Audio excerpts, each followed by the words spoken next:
santuy. Iya benar. Kayak gitu. Sampai ada meme gak mungkin corona masuk Indonesia cuy gitu. Corona mah takut sama Iya Indonesia. sama kayak ya. gitu. Jadi Iya, aku bener. mikirnya oh masih aman.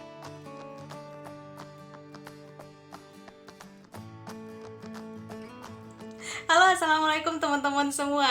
Bertemu lagi di Sharing with Suci Ratu. Hari ini aku mengajak salah seorang temanku, darah Padang juga. Ini dia, aku perkenalkan Anissa Apriani. Beliau sekarang lagi menempuh pendidikan S2 Filsafat di Tom State University, Rusia. Halo, April. Halo guys, halo teman-teman. Perkenalkan ya teman-teman, itu adalah salah seorang darah Padang yang berhasil menempuh pendidikan di Rusia. Luar biasa sekali untuk April. Cia, panutanku memang. Aduh, sama aja kayak yang di University of Indonesia. April, apa kabar sih kamu? Alhamdulillah baik. Kamu gimana? Alhamdulillah, Betah aku nggak? juga baik-baik saja.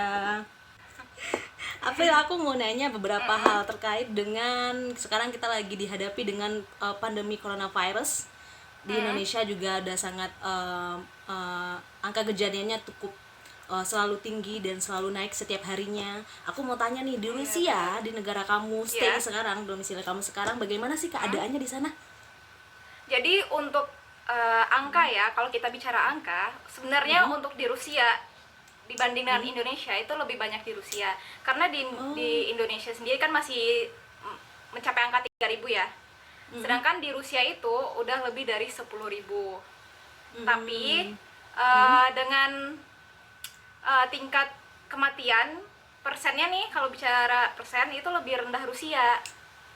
Gitu. Kalau misalnya di Rusia itu hanya sekitar 7%-nya atau sekitar 76 orang yang meninggal. Sedangkan kalau misalnya yang di Indo kan lebih banyak ya. Sudah banyak, udah sampai angka 200-an ya? Kalau aku tidak salah. Untuk angka kejadian meninggal. Iya. Nah, Kayak gitu. tapi Kalau di untuk sana kita berarti bicara juga angka. berlaku.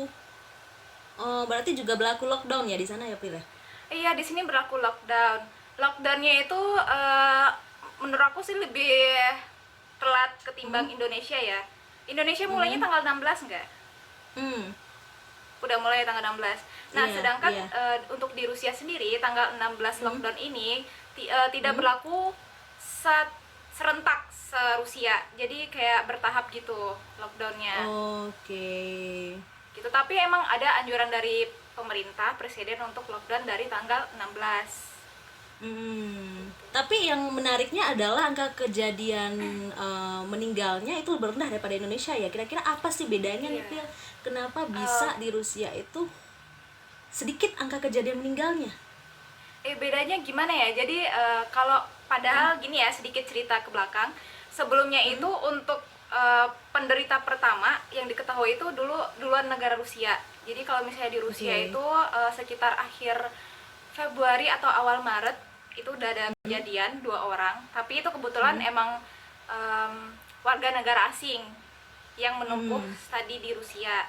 Nah, sedangkan di Indonesia waktu itu masih adem ayem aja ya beritanya, nggak ada satu Iya, pun benar. sampai ada yang bilang kayak warga negara santuy. Iya benar. Kayak gitu. Sampai ada meme gak mungkin corona masuk Indonesia cuy gitu. Corona mah takut sama Iya Indonesia. sama kayak ya. gitu.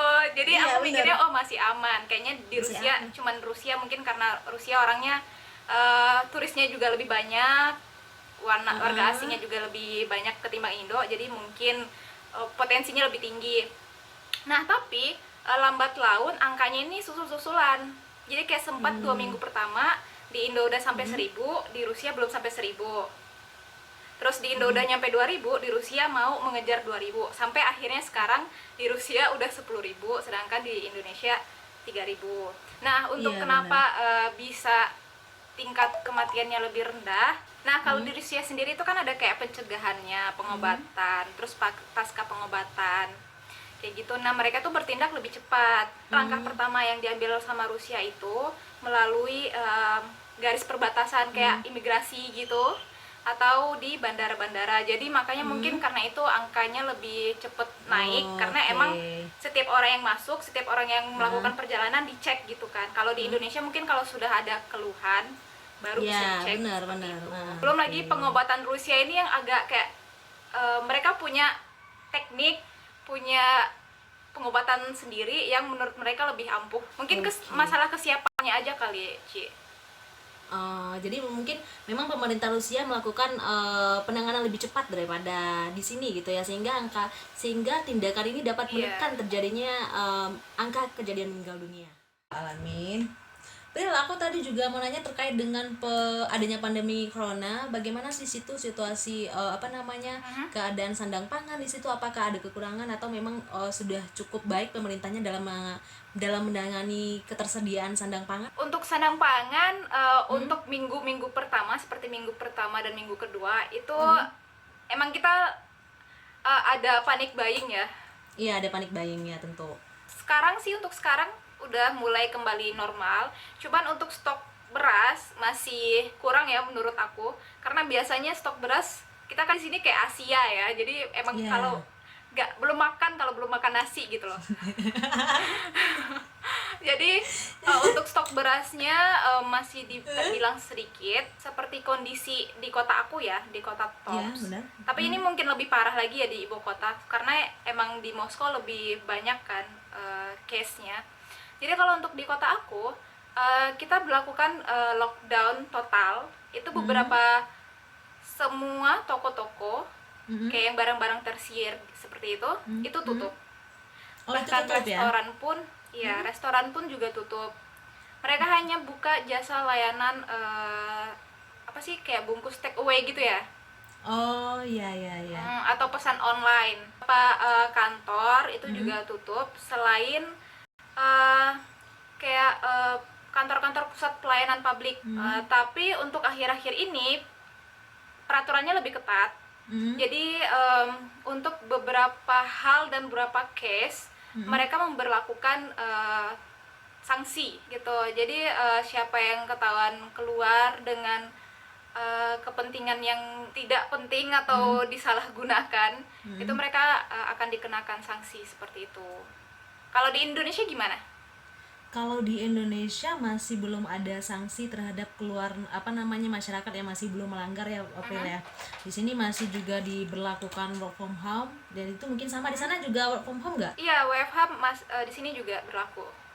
Nah iya, cuman kan yang sangat disayangkan juga adalah karena dampaknya work from home ini bagi masyarakat kecil yang memang mempunyai pekerjaan yang tidak tetap ataupun mempunyai pekerjaan yang tidak terikat dengan pemerintah. Nah itu beberapa harus mengalami PHK seperti itu. Nah itu kan juga berdampak, artinya juga pandemi coronavirus ini berdampak terhadap penurunan ekonomi. Kalau di sana bagaimana? Apakah ekonomi masyarakat juga berdampak? Iya. Nah kalau di sini juga berdampak, tapi pemerintah baru-baru ini merencanakan untuk penggantian rugi. Jadi untuk beberapa orang dengan kriteria tertentu akan mendapatkan tunjangan per anak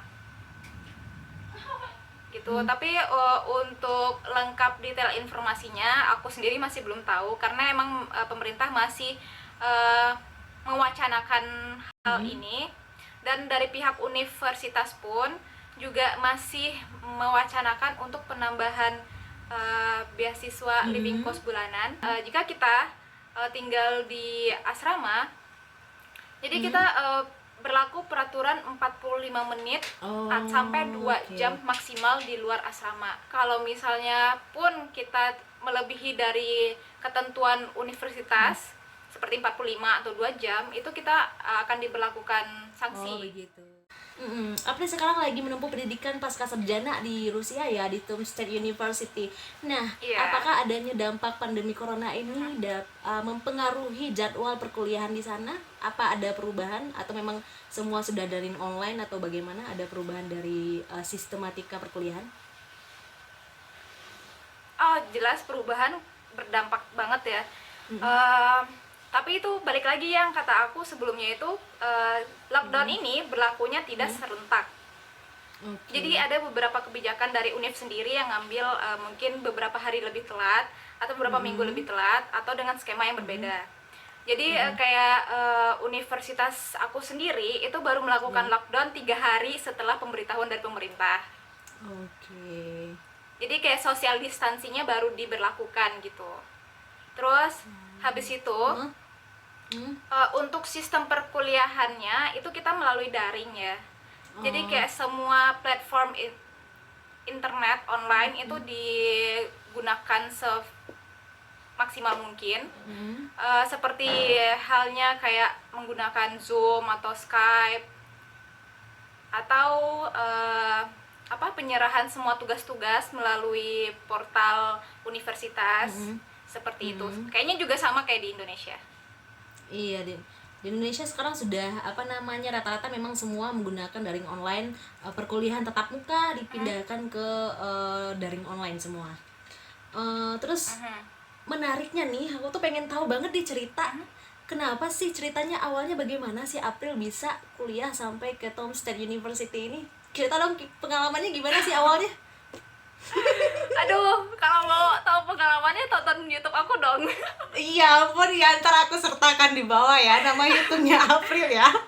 Jadi awal mula aku ke Rusia itu, aku ikut seleksi beasiswa pemerintah Rusia yang diselenggarakan di Jakarta oleh perwakilan Pusat Studi Kebudayaan Rusia. Pokoknya proses dari pendaftaran hingga kelulusan, informasi kelulusan itu makan waktu 6 bulan. Di masalah yaitu untuk tahun 2020 ini.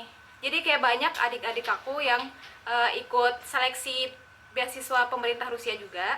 Nah, seperti yang kita ketahui kan di Indonesia lagi lockdown, di Rusia jadi lagi lockdown juga. Ya, benar. Jadi untuk administrasi dan lockdown. Semua halnya terhambat. Ya, benar. Jadi untuk pengumuman kelanjutan beasiswa Rusia pun juga sampai saat ini masih terpending sepertinya. Semoga aja sih lockdown ini cepat selesai, coronanya juga cepat teratasi dan semuanya bisa sehat. Amin.